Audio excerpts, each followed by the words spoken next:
Question इसी topic पे कि सर्वोच्च न्यायालय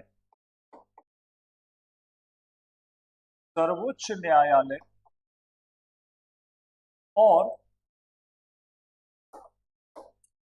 उच्च न्यायालय के रिट अधिकार क्षेत्र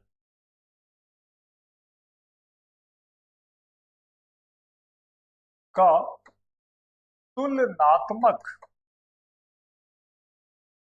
विश्लेषण करें।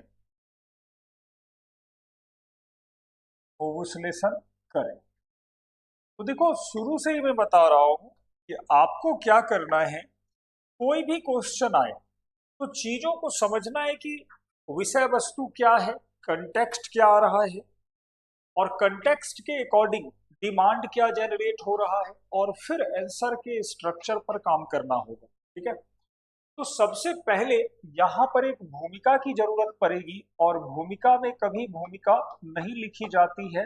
आप सीधे सीधे जो है स्टार्ट कर सकते हो लिखना कि रिट अधिकारिता संविधान में मौलिक अधिकार तथा अन्य नागरिक अधिकारों के संरक्षण हेतु प्रदत्त सुदृढ़ व्यवस्था है।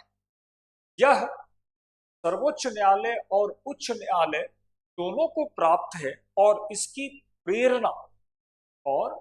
प्रेरणा ब्रिटेन में प्रचलित विशेषाधिकार रिट से लिया गया है। सिंपल सा हमारा एक बैकग्राउंड और इंट्रोडक्शन दोनों हो जाएगा। तो यहां पर एक लाइन में हमें टारगेट ये करना है कि लगभग 15 से 20 शब्दों में हम इसको खत्म कर लें। इंट्रोडक्शन, जब इंट्रोडक्शन करते हैं तो हम सबसे पहले थीम को बताते हैं। जैसे मैंने बताया कि भाई रिट अधिकारिता, तो आपको रिट अधिकारिता पे लिखने की जरूरत है कि आखिर रिट अधिकारिता का सेंस क्या है। डायरेक्ट आंसर पे चलेंगे, बट एक लाइन में बताएंगे कि नागरिक अधिकार और अन्य अधिकारों के संरक्षण के लिए भारतीय संविधान द्वारा प्रदत्त न्यायिक व्यवस्था ही रिट अधिकारिता है। ठीक है, और यह सर्वोच्च न्यायालय और उच्च न्यायालय दोनों को प्राप्त है, और इसमें बैकग्राउंड बता रहे हैं, पृष्ठभूमि बता रहे हैं, और वो कह रहे हैं कि भाई ये तो ब्रिटेन से लिया गया है। अब आते हैं तुलनात्मक विश्लेषण। तो देखो, अब मैं एक बहुत बढ़िया रामबाण बता रहा हूं जिसको एकदम दिमाग में बैठा लेना है। हमें हेडिंग के साथ आंसर लिखना है। अब मेन बॉडी स्टार्ट हो जाएगा, मेन बॉडी स्टार्ट होगा, मुख्य भाग स्टार्ट होगा, और मुख्य भाग में मुख्य भाग नहीं लिखा जाता है। मेन बॉडी स्टार्ट होगा, और मेन बॉडी में मेन बॉडी फिर से नहीं बनेगा, बल्कि मुख्य भाग को जब करेंगे तो यहां पर मुख्य भाग पता चलेगा हमारे हेडिंग्स से, हमारे शीर्षक से। तो अब आप यहां पे शीर्षक बनाओगे। शीर्षक कैसे बनाएंगे, बहुत सारे लोग को पता भी नहीं है कि शीर्षक कैसे बनाएंगे। तो शीर्षक बनाने के लिए हमारे पास पहले से शब्द हैं, और ये शब्द क्वेश्चन में ही होते हैं। तो शीर्षक के लिए बनाने के लिए हमेशा याद रखें, प्रश्न से शब्द को चुनें। प्रश्न से शब्दों को चुनें, जैसा होगा वैसा ही बनाएंगे शीर्षक। अपने हिसाब से शीर्षक नहीं बनाएंगे। अगर अपने हिसाब से बनाएंगे तो एग्जामिनर कंफ्यूज हो जाएगा।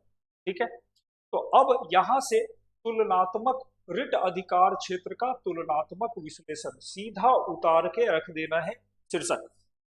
ठीक है, अब आओ आगे क्या लिखेंगे इसके बाद जो तुलनात्मक विश्लेषण होता है, इसका सबसे अच्छा तरीका है कि आप टेबुलेशन फॉर्म में जाओ। हर क्वेश्चन के अलग अलग नेचर होते हैं, तो यहां जब तुलना दिखानी पड़ती है तो आपको टेबल बनाना चाहिए, और यहां पर टेबल बनाओ सीधा सीधा। कुछ ऐसे इधर मैं ले लेता हूं, एक तरफ सुप्रीम कोर्ट के बारे में 5-7 पॉइंट लिख दो, एक तरफ हाई कोर्ट के बारे में 5-7 पॉइंट लिख दो।